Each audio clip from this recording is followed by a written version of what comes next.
Good morning, Sacramento. This is your host, JC, for the Weekly Context. You can also call me Julio. Today, we're going to be talking about voting systems here in the United States. And with us, we have as our guide to voting systems will be Matt Levy. He has a master's in poli-science with a focus in political psychology. He's a graduate of UC Irvine. So he's a homebred homeboy from California, if we can say it that way. And he's been teaching for about 26 years. Good morning, Matt. Thank you, Julio. Welcome. And so thank you for being with us today to discuss this very important thing, because I think it's going to be very relevant for us as we approach 2020, specifically March 8th, as we head into the primaries. So I think it's important that we kind of understand what our voting system is. And I don't necessarily mean like how votes get counted per se by counties and whatnot, but pretty much just the meta apparatus of how votes count in the United States. Okay. All right. So, what is first past the post, winner takes all? I've heard both of those names. So the term generally is defined such that it describes a system in which, in the ideal form, you have a bunch of people vote, right? Like each citizen gets one vote. You count up their votes, and then whoever gets the most votes wins. One man, one vote, right? Right, and the idea of the majority gets a winner. There's no need for, or not even a majority, but the plurality, that there's no need to have a specific threshold of votes.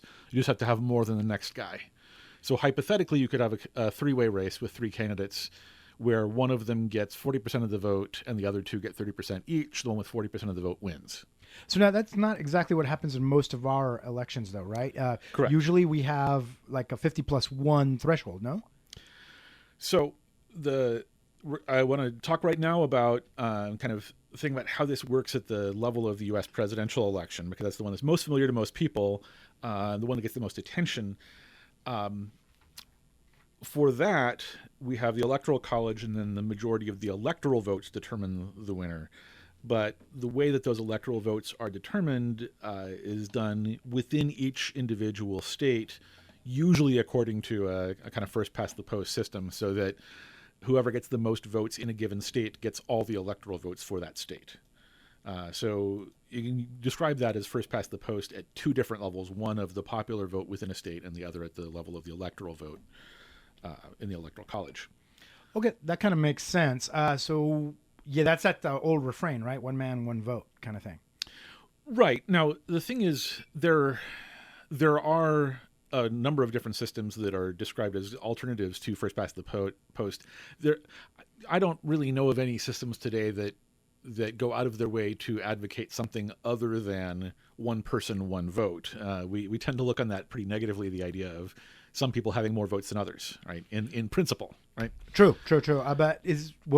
I think we're getting ahead of ourselves, but so some people kind of see ranked choice voting or that as kind of maybe mixing up things. And I think that honestly, that's part of the challenge as like Maine goes towards ranked choice voting, if I recall correctly, that it gives the appearance that you have more than one vote. Oh, so in that sense, yeah. Okay. That an equal number of votes per person, but that in a ranked system, you can vote for multiple candidates and then give them rankings.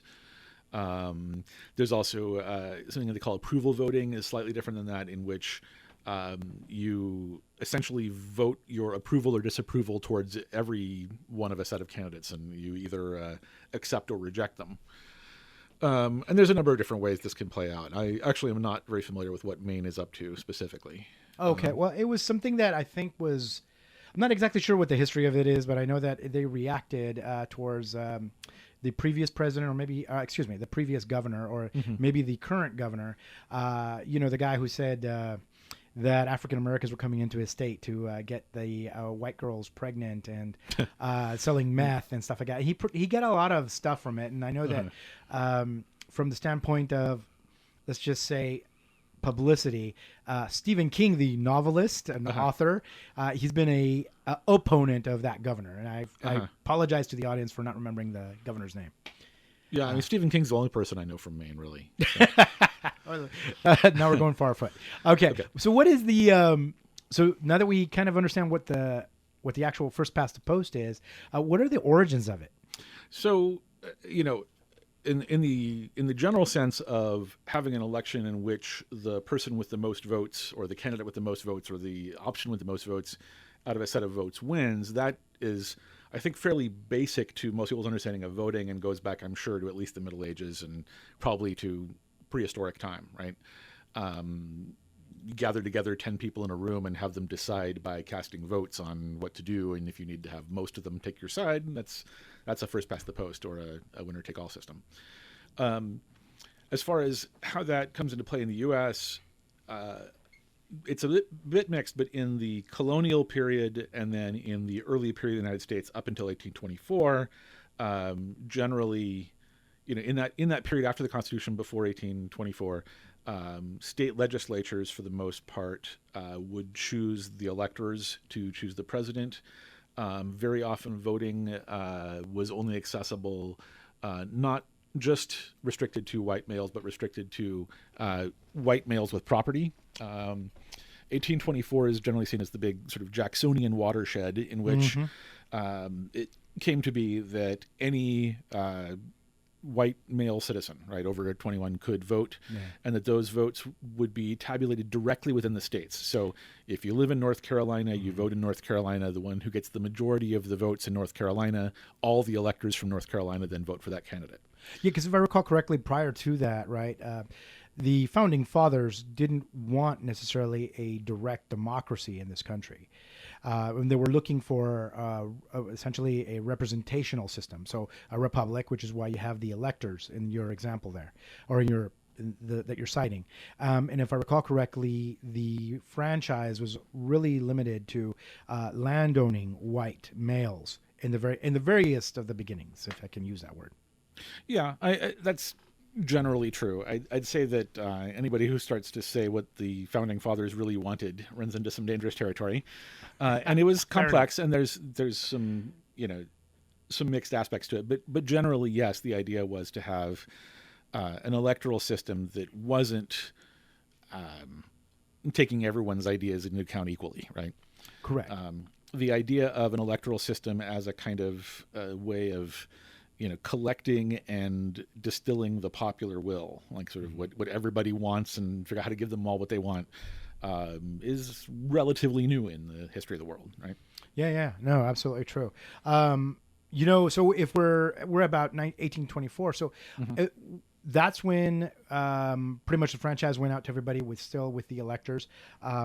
Although I would offer that the caveat is also that we didn't get the direct election of senators for the high chamber of our Congress up until about 1890s or 1910s, I believe, with the progressive movement of that era. Right. And I'm trying to stay focused on the presidency primarily at first, just to kind of have one area to focus. But sure, we could. And local elections are a whole different story, right? Yeah. But generally, since 1824, we roughly had the idea that within any given state, we're tabulating all of the popular votes. And that idea has, of course, had to be extended to include African Americans and to include women, because originally they were excluded. But if one wanted to make a very simple narrative of it, we could make a very simple narrative that we have increasingly moved towards taking everyone's input equally to determine who should be the president, at least. Okay, and so what have been some of the ramifications historically because of the system that we've used? Well, as far as there's lots, right? But in terms of the primary ramifications of the specific voting system that we have, one of those is gerrymandering. That's the one that gets brought up the most often, and that's in any kind of system that allots candidates or electors or anything else on the basis of regions, right? Rather than tabulating votes across an entire country or larger area, you decide on the congressperson for, Yolo County or whatever, right? Any system that works in that sense is subject to the possibility of gerrymandering, where districts get redrawn. And so gerrymandering it's a redrawing of the districts so that one party can come to dominate by having a number of different districts in which they have just enough of a secure majority that they can get their candidates elected, and then make a weird, kind of funny-looking district out of all the areas that predominantly favor the other party so as to give them fewer votes. Overall. Well, that's how we wind up with the maps that look like bananas and strange jumping jacks, if you will, because I've seen some maps that are just really funny looking. However, if as we talk about the impacts of that, though, it's I was reading through some of the material that we agreed to talk to, and it'll be in the show notes as well. Is that that regionalism seems to be something that gets favored along with this process, and that sometimes minorities can have an outsized voice as well. Actually, no, yes, no, I would. Okay, well, it depends what kind of minorities you're talking about. And political minorities, ideological minorities. We're not talking, ethnicities and stuff and whatnots. Okay, but political minorities that are concentrated in specific key areas can have a disproportionate impact. In a situation where you have a minority group of whatever type of group that's relatively evenly distributed across all regions, they have very little influence. So if 10% of the population of every district in a first past the post system has some particular characteristic, that 10% cannot by itself ever win an election, right? That's unless nobody else votes, right? And so their influence is dispersed in that sense. Okay, because that's the notion, actually, for some political parties in the United States. What comes to mind is the Libertarian Party. There was this, I don't know if it was an internet meme or something, where they all kind of decided, there was this push in the party that everybody was supposed to move to a particular county somewhere in the Midwest, so they could then have a majority of libertarians living in that area, and they could start to actually dominate the local government so they could prove out some of their libertarian ideologies.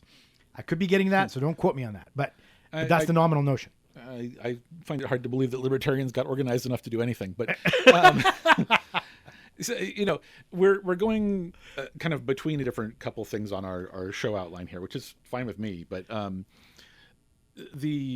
there is that effect. So that, like, in a system that's susceptible to gerrymandering, it also makes sense that if you want to have an impact on elections, you try to concentrate just enough of your supporters to tip the majority in your favor in enough districts, right?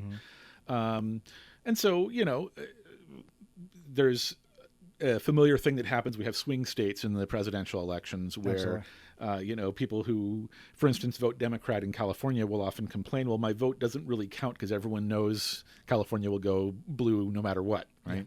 Yeah. And so, the facetious answer is, okay, so conversely, move to Ohio, right? Well, move to Ohio so you can have an impact. True. Conversely, you could say the same thing in Utah, right? That if you were blue, it's going to go red. Yeah, so, just an example, right? But,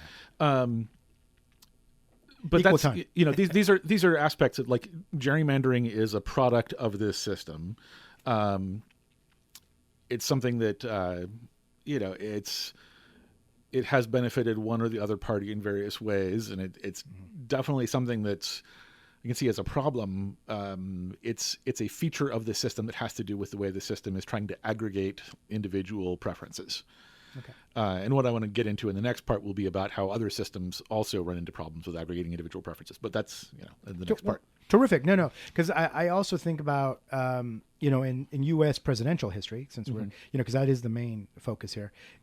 When we look at the past elections, we note that we've had about roughly 5 or 6 presidents who were elected with minority vote because of the Electoral College. And I know that's a complication, and we, like, our current president is, but specifically, I'm thinking about more of the 1860 election, where we wound up with the Republican Abraham Lincoln elected with, if I recall correctly, about 25 to 28% of the vote, because it was a 4-way split.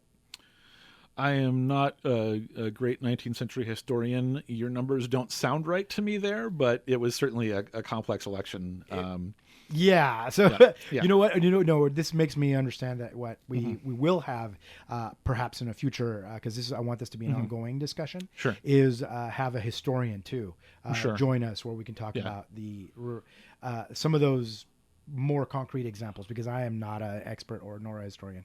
But what I am trying to do is bring the ability for us to talk about this and start thinking about this, because I think it's important that we have that kind of understanding of where we've been and where we're going. Right. So, yeah. So actually, this is a great spot for us to go ahead and take a break, because we're going to be talking here. Have some of our PSAs, because we want to make sure that we support KUBU. So as a reminder that you are listening to 96.5 KUBU. We are the voice of Sacramento. You're listening to KUBU 96.5 FM, the voice of Sacramento. Besides being heard on the radio, cable, TV, or computer, our programs can be heard in an even easier way now. There's a KUBU app for your phone. Download KUBU 96.5 FM from the Apple App Store or your iPhone and iPad, or from the Google Play Store for Android and other phones. It's free. What else could you want? Come on, folks.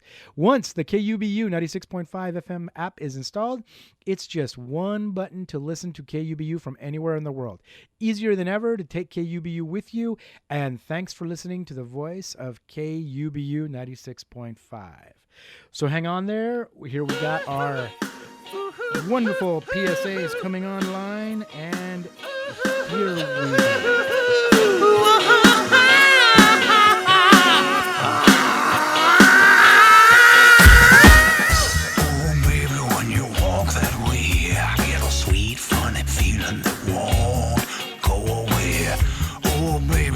Smile, that smile, you make me want to stick around for a good long while. But my chances are slim to none, 'cause you're a girl who likes to have her fun. Oh, darling, can't you see that I'm the one who loves you, baby? My name, I come running to you like I'm off to a flame. Feel good like $1 million.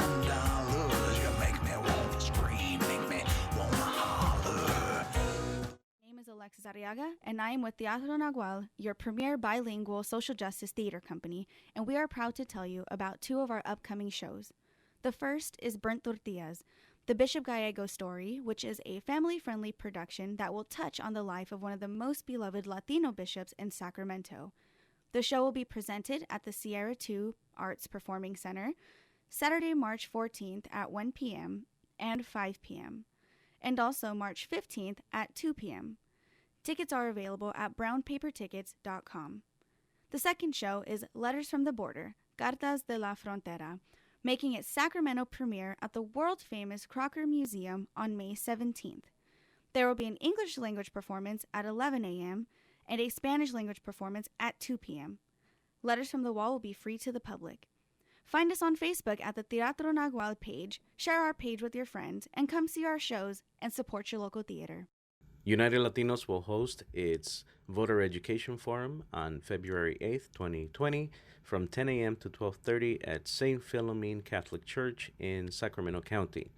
We're going to invite candidates running for Supervisorial District Council 3, City Council District 2 and 4, and Twin Rivers School District 7. For questions, call us at 510-559-0310 or go to our website at www.unitedlatinos.org.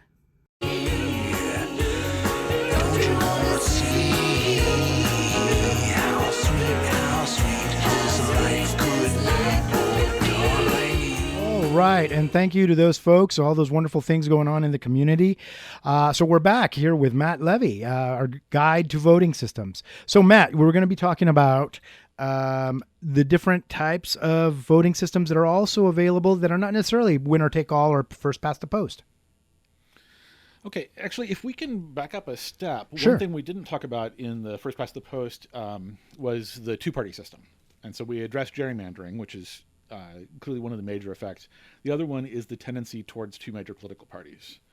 And that's something that's sort of a general trend. It's known as Duverger's law within political science. Okay. And that's essentially the idea is that if we, kind of imagine hypothetically an abstracted political sort of number that measures your position on the spectrum from left to right.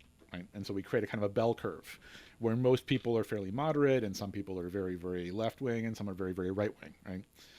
Kind of a bell curve distribution. The idea being that in any given within any electoral district where you have that kind of a distribution, if you have more than one party or more than two parties competing, then votes for the minor parties, if there were multiple parties, would tend to only result as what gets referred to as a spoiler, right? So you have two candidates who are kind of close to the middle, and then some people who are far to the left of the more left of the two main candidates. Those people voting for their candidate, who might otherwise be voting for the more moderate left candidate, are essentially not contributing to a win for the side that they would prefer in the election, right? Okay. So, and that gets brought up with, how various minor parties that have risen up in U.S. history have acted potentially as spoilers from the left or the right for given candidates, right? Sure. Well, I think the famous example would be the Republican Party from the 1850s, as they kind of made the Whigs become irrelevant.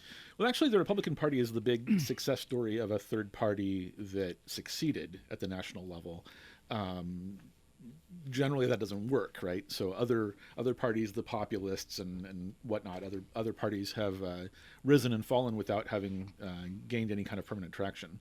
And it really, the key to the Republican success seems to be that the Whigs completely collapsed. And there was actually, in that period, again, I am not a historian, but in that period, there's some other parties that are sort of staging the distance between the Whigs and the Republicans. Cool. Okay, we can, we'll step away from that. Yeah.